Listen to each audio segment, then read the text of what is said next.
Turongeye turabasuhuje cyane kandi tubifurije igitondo cyiza mwese mwahisemo gukurikira amakuru ya Igika TV Rwanda. Nitwa The Fresh, turabashimira cyane kubwo mudahwema gukurikira amakuru yacu, ndetse kandi wewe wakoze subscribe urashimirwa cyane, kandi nawe utarayikora ihutire gukanda mu ijambo ritukura ryanditseho subscribe kugira ngo dukomeze tugendane neza. Ushobora kudukurikirana ku zindi mbuga nkoranyambaga dusanzwe dukoresha, twitwa Igika TV Rwanda. Ku munsi w'ejo tariki ya 4 z'ukwezi kwa gatatu mwaka wa 2024 nibwo twabagejejeho inkuru y'umukecuru wageze muri gare yasohoka mu modoka akahita yikubita hasi agahita yitaba Imana. Twe twabasezeranije ko turaza kubagezaho amakuru arambuye kuri uwo mukecuru.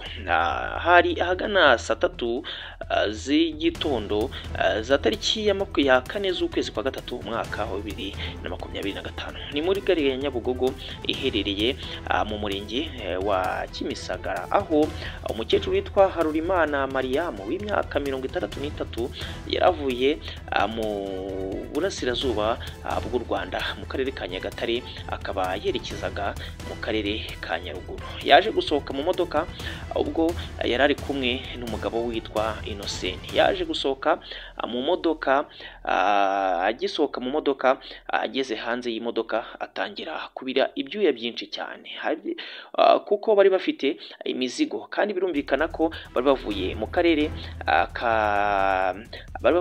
ka Nyagatare, bityo rero bagombaga gukatisha itike iberekeza mu karere ka Nyaruguru. Bityo rero umugabo bari kumwe ari we mugabo we w'umusaza witwa Innocent yamusize ku mizigo ngo ajye gukatisha itike imwerekeza mu karere ka Nyaruguru. Agenda ajya kuri agence aho basanzwe bakatishiriza. Mu gihe agarutse yasanze umukecuru we witwa Harurimana Mariamu w'imyaka 63 yamaze kuba yava mu mubiri. Bityo rero abaturage bari muri iyo gare bahise bazana ibintu byinshi by'ibitenge bahita bamworosa, bityo bahita bahamagara imbangukiragutabara kugira ngo barebe ko hari ubuzima baramira ko yaba akiri muzima.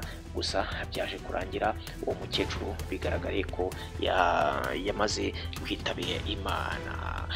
Nanone kandi amakuru y'urupfu rw'uyu mukecuru yaje kwemezwa n'umuvugizi wa polisi mu mujyi wa Kigali yitwa CIP Gahonzire Werarisi. Yaje kwemeza amakuru y'uru rupfu, aho yavuze ko ahagana saa 3 tariki ya 4 z'ukwezi kwa gatatu mwaka wa 2025 umukecuru wari uvuye mu karere ka Nyagatare yerekeza mu karere ka Nyaruguru ari kumwe n'umugabo we witwa Innocent yaje gusohoka mu modoka agahita abira ibyuya. Bivugwa ko uno mukecuru yarasanzwe afite uburwayi, dore ko umusaza yarafashe icyemezo cyo kuba yamujyana mu karere ka Nyagatare kugira ngo akomeze kuba yakwivuriza ku ivuko ahavuka. Reka tubabwire ko uno mukecuru atari we wa mbere upfiriye muri ino gare ya Nyabugogo, dore ko ku itariki ya 20 Gashyantare umwaka wa 2023 naho muri gare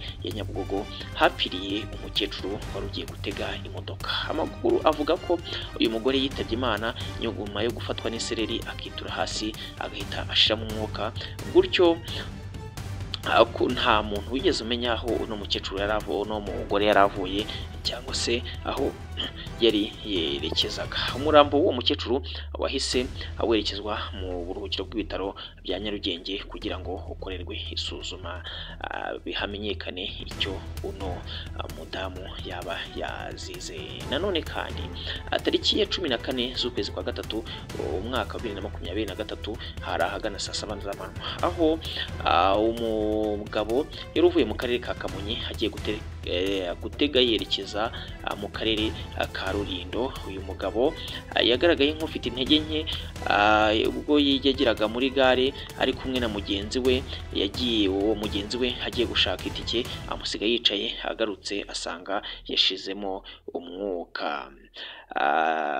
Bigaragara ko abantu bakomeje kugenda bapfira muri gare ya Nyabugogo, bivuze ko hari bitewe n'uburyo Nyabugogo, ahantu gare Nyabugogo iherereye ni ahantu abantu baturutse mu duce dutandukanye tw'igihugu bashaka kwerekeza mu tundi duce. Ni hamwe mu hantu bagenda basa nkaho niho bategera amamodoka. Bityo rero nshobora nko kuba narwariye nko mu karere ka Ruhango, mu by'ukuri ntuye mu karere ka Rwamagana, bityo rero nzabasasha kunyura muri gare. Imodoka zigenda zibacugusa cyane, bityo rero muri kwa kuntu kugucugusa n'isereri bikarangira ubushyuhe bwabaye bwinshi mu mubiri, bityo umuntu akaba yakwitaba Imana mu gihe abashije kugera muri gare ya Nyabugogo. Uno mukecuru witwa Harurimana Maria, reka tumwifurize iruhuko ridashira, Imana imutuza heza, kandi abegereye umuryango bakomeze kugenda bawufata mu mugongo.